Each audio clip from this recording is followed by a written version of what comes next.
Praise the Lord. Christmas पर्व खुशी का पर्व है। सारी दुनिया खुशियां मना रही है, लेकिन क्रिसमस के अवसर पर बेथलेहम में एक विलाप सुनाई दिया। रामा के रोदन और विलाप के बारे में मत्ती के सुसमाचार अध्याय 2:18 में बताया गया।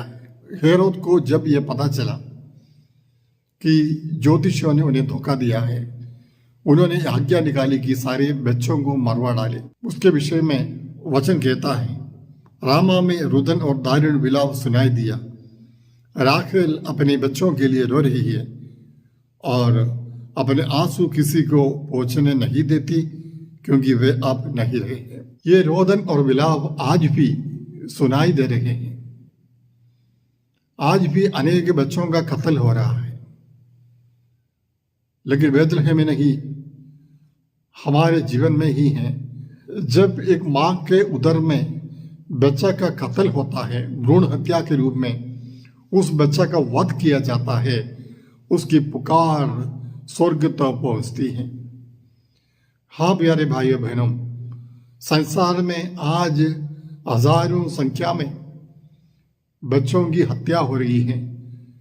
जिस कोख में प्रभु ने बच्चे को पैदा किया, वो कोख आज बच्चों के लिए कब्रिस्तान बन गया है। माँ जिसे परमेश्वर द्वारा दिया हुआ बच्चे का पालन करना चाहिए, जन्म देना चाहिए, वो खुद अपने उदर में पनपने वाले उस बच्चे को खत्म करने के लिए, समाप्त करने के लिए कैंची उठा रही है। ऐसी परिस्थिति में प्यारे भाइयों बहनों, उनकी पुकार, इन बच्चों की पुकार जरूर परमेश्वर के दरबार तक पहुंच जाएगा। हमें पश्चाताप करनी चाहिए। परमेश्वर ने जो जीवन दिया है, उस जीवन को नष्ट करने से हमें रोकना चाहिए। क्या आप तैयार हैं? हमें निर्णय लेना चाहिए।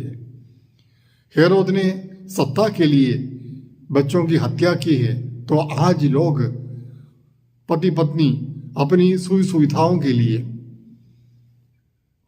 कष्टों से दूर रहने के लिए, या आर्थिक बोझ से बचने के लिए, या फिर समाज के कहने पर इस प्रकार की हत्या कर रहे हैं। हमें पश्चाताप करना चाहिए।